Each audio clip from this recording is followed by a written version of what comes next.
councillors, distinguished ladies and gentlemen. It's a privilege, it's an honour, but it's also very humbling to be standing before all of you this morning. And let me start by saying thank you to Lade and the Nous for the privilege of standing here. Like Lade, I'm very passionate about mental health, about mental well-being. And it's due to my experiences, actually, that took me into mental health. So, you know, BT says it's good to talk. And I feel that it's very important that we talk about this. And I start off by making a disclosure. You might say that I'm qualified to stand here because I'm a psychiatrist. You might think I'm qualified to stand here because I'm a therapist, or I teach doctors in psychiatry. But I think the greatest qualification I have is that I'm a survivor of depression. And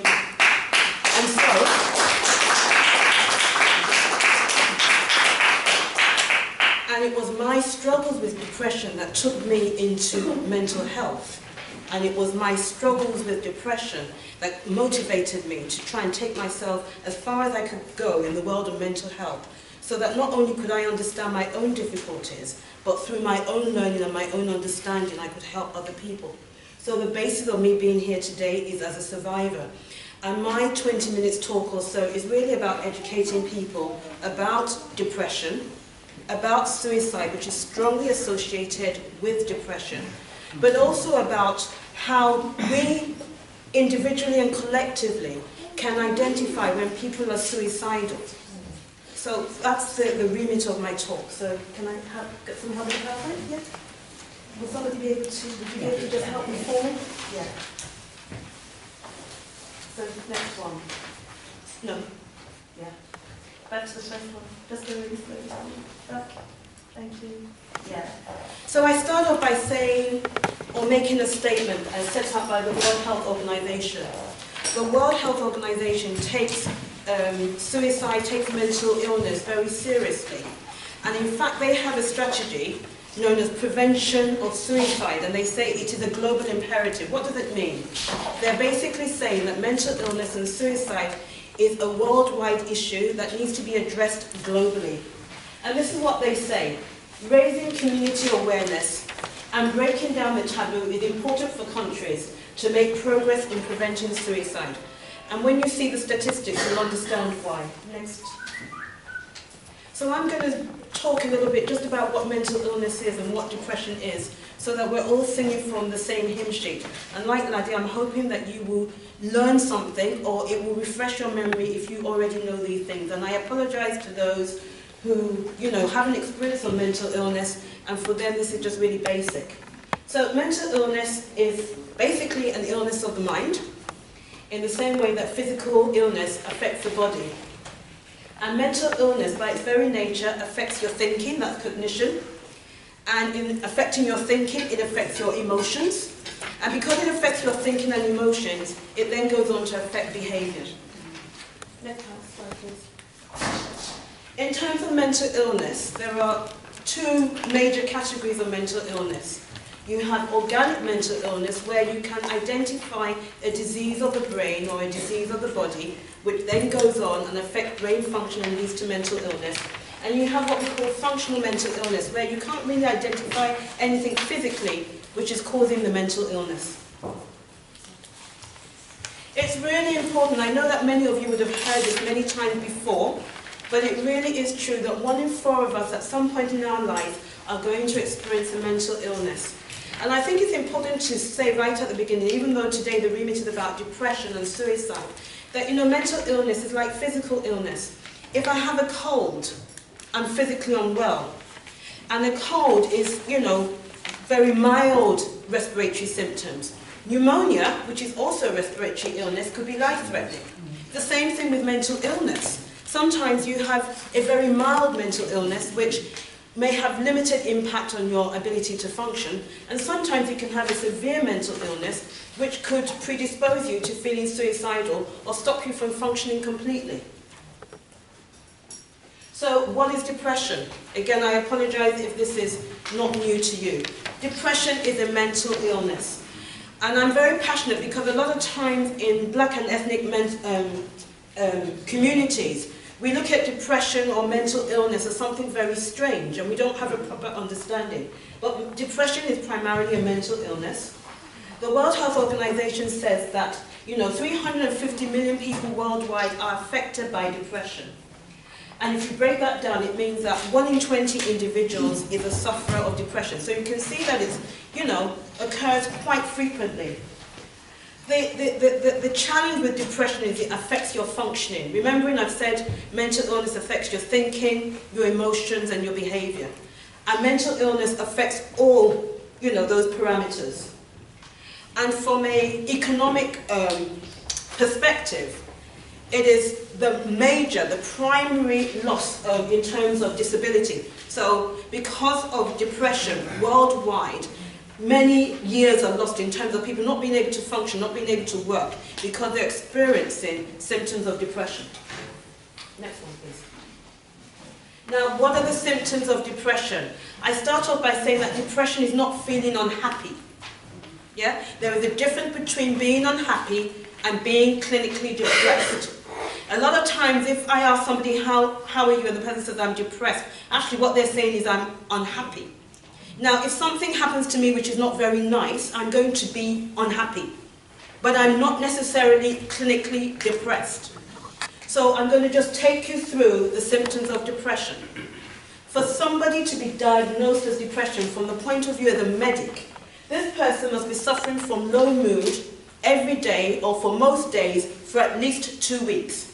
So it's not I woke up this morning and somebody upset me and I'm happy. The person has a chronically low mood for at least 2 weeks.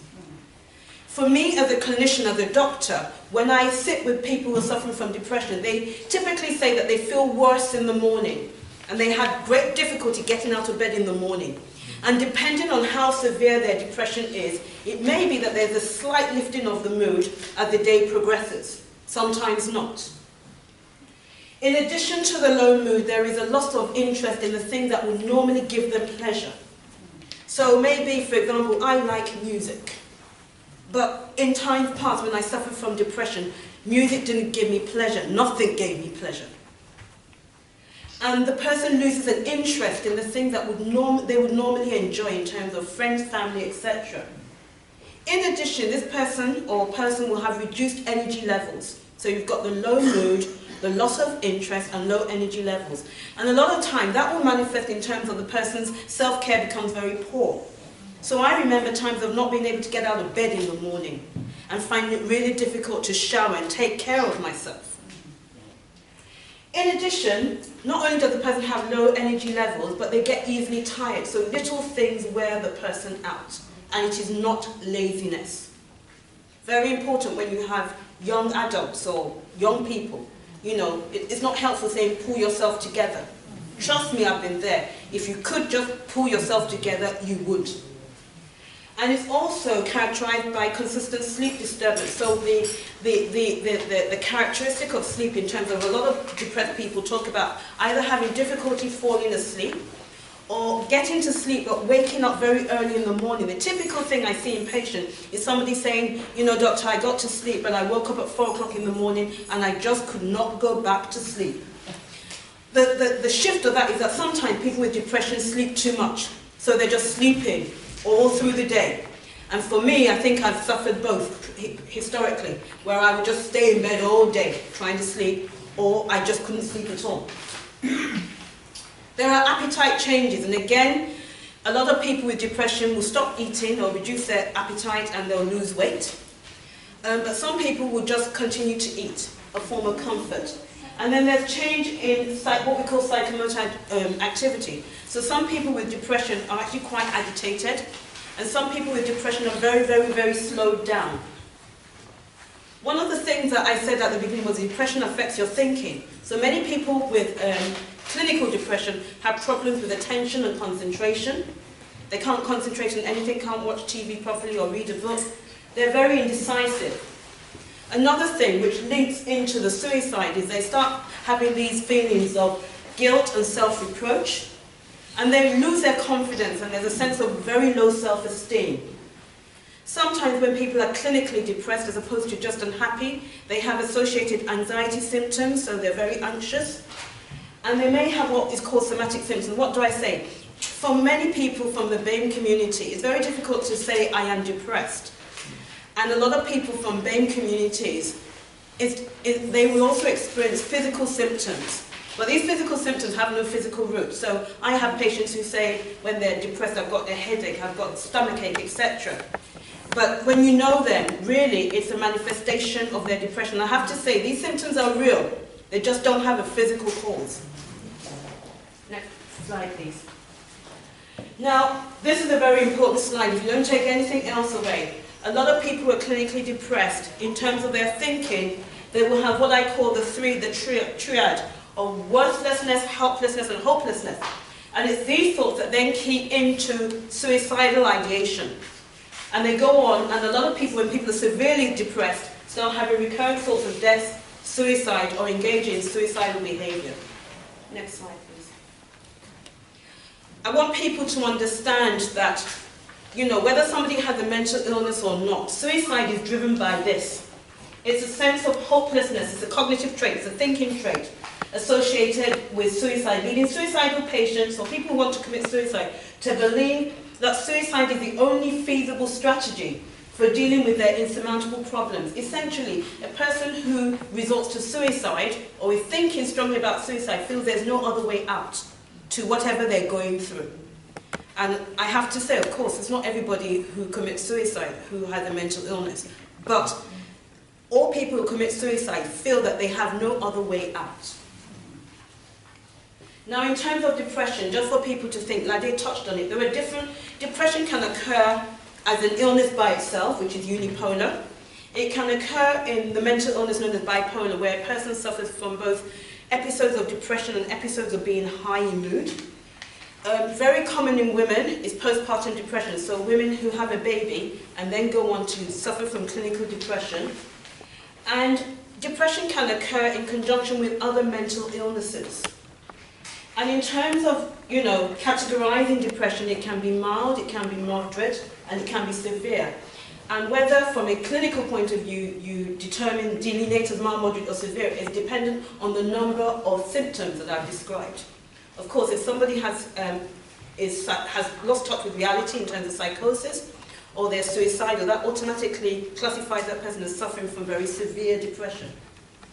And this is really important to remember, that at its worst, suicide can lead, depression at its worst can precipitate suicide. Next one, please. So what is suicide? You know, it's important to say suicide is the act of deliberately killing oneself. So emphasis on the deliberate. It's not accidentally killing yourself. It is deliberate. The person's aim is to kill themselves when they undertake that act. So some of the facts that I again went to look at facts and figures over this week. WHO says that 800,000 people die due to suicide every year. That's why it's a global problem.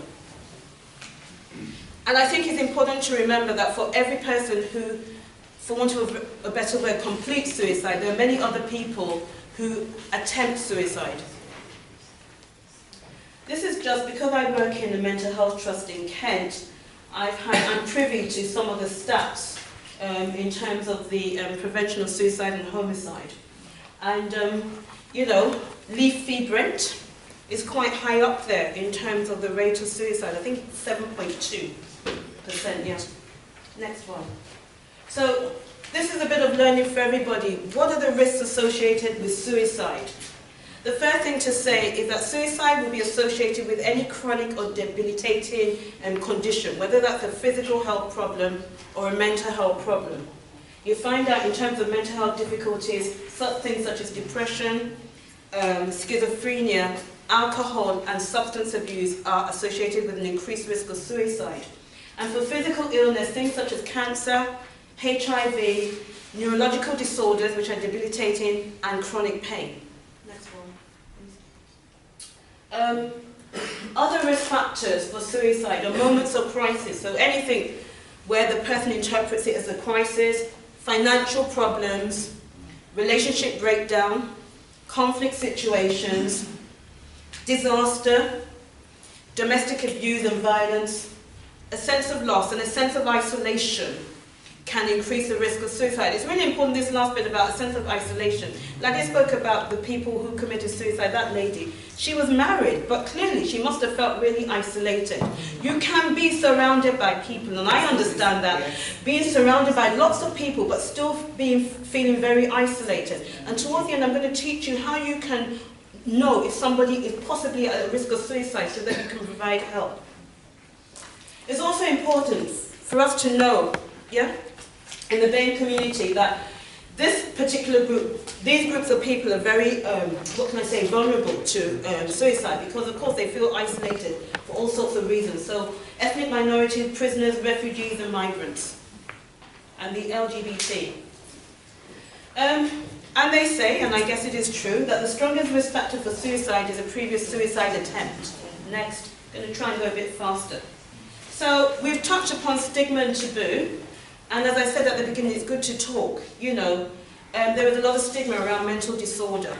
And it's forums like what we're doing today, which is going to help to remove the stigma and allow us to start talking about this very serious issue which affects all of us. So, going to national strategies. What are the strategies that collectively, so I'm speaking to our mayor, to our councillors, you're here today. These are the things that the WHO recommends that we do in communities. And I speak to you directly, sirs and madam, because you are the people who can push these things forward, along with NGOs. So community psychoeducation, which is what the Nous is doing today. But also, in terms of strategies and policies which reduce the access to the means of suicide. We also need responsible media reporting. Sometimes our media are very irresponsible in the way in which they report suicide and mental illness. We need policies to reduce the harmful use of alcohol and drugs. We need to have early identification, treatment and care of people. So I'm speaking to the Commissioner over there in terms of, mental health services that are fit for purpose, that are funded and resourced to do the work. And we need to make sure that there's adequate follow-up and support for people who are battling with depression and who have battled with suicide. Next one. So, a few stats going through very quickly. So, that should say 2013. Between January 2011 and 2013, in England and Wales, that number of people committed suicide. That is a lot. 14,650 people who lost hope. And only 26% were in contact with mental health services. Why do I say that? It's because don't think it's just the business of we in mental health services to support people with mental illness and depression. If only 26 people, and these are official statistics that I had access to in the course of my job, that means about 74% of people who have committed suicide weren't in contact with mental health services. That's why it's everybody's business. This is my quote: don't be an ostrich. Ignorance is not bliss. Ignorance literally kills. So, this is me now talking. We all need to have a personal strategy for addressing suicide because, as I said, 74 to 75% of people who commit suicide were not in any way engaged with mental health services. That's why it's everybody's business. So I start. It is everybody's business. 2, nobody should go through the experience of depression or suicide by themselves. And whether it's you who's depressed and feeling suicidal, or you know somebody, there should be a low threshold for seeking help, either for yourself or for somebody else. Next one. So, are you struggling? Be prompt to seek support. I've stood up here as a mental health professional. I could easily not have told any of you that I suffer from depression, but I want to remove the stigma. People do get better. That's why I'm standing here. That's why I'm practicing. That's why I teach people about suicide. That's why I'm a training program director. I actually work with Health Education England, and I'm responsible for training psychiatrists in Kent, Surrey and Sussex. People do get better. Mental illness is not a life sentence in terms of you become mentally ill and you're not able to ever function again. I'm a living witness to that. It's my experience. You need to be proactive if you notice somebody suffering with suicide, or the signatures that I'm going to say very quickly, in terms of reaching out to people. For example, the example that they gave, I'm sure that there were pointers that this woman was going to commit suicide, but the people around her didn't know or didn't recognize those pointers. And as I said, be prompt in seeking support, including you know, therapy, counselling, etc., and mental health service input. Next one. So this is the bit, again, that I want everybody to take away. If you can't remember all the other stuff apart from it's a global problem and it's everybody's business, this is how you will recognise if somebody's about to be suicidal. And it's an acronym. It's called It's Path Warm. That's to help you remember the steps. Next one. So I stand for ideation, thinking. So a person who's on the verge of committing suicide will in some ways may have communicated it or threatened to commit suicide. S is for substance abuse. So somebody is using alcohol or psychoactive substance drugs in a very unhelpful way. P is purposeless. The person is somehow expressing or you're thinking that there is no purpose for living. A is somebody who's markedly anxious and agitated. T, the person feels trapped and they feel there is no way out. H is for hopelessness. W is withdrawal. The person becomes isolated from friends, family, and associates. A, anger. The person may express uncontrolled anger. R is recklessness, engaging in risky behavior or impulsive behavior. And M is marked mood changes. They might be dramatic, marked extreme. So the person who's normally very bubbly, who then becomes very quiet, or the person who normally has a quiet disposition and suddenly becomes very loud. I say all of that basically also about just wrapping up is just talking about services. So in the Brent I went to do my homework, and these are some of the places where somebody who's either suicidal can get help. So we've got the Brent Talking Therapies, the Big White Wall, and the mental health services. And this can go out so that people have the contact numbers. And next, more services in Brent. Brent is quite well resourced. Next. And of course, in terms of the Royal College of Psychiatry is the, you know, the body that registers medical doctors. And they have a wealth of, you know, leaflets and information that you can get on their website. And of course the Nous, and of course the Nous organisation. Thank you very, very much for listening. I hope you enjoyed it.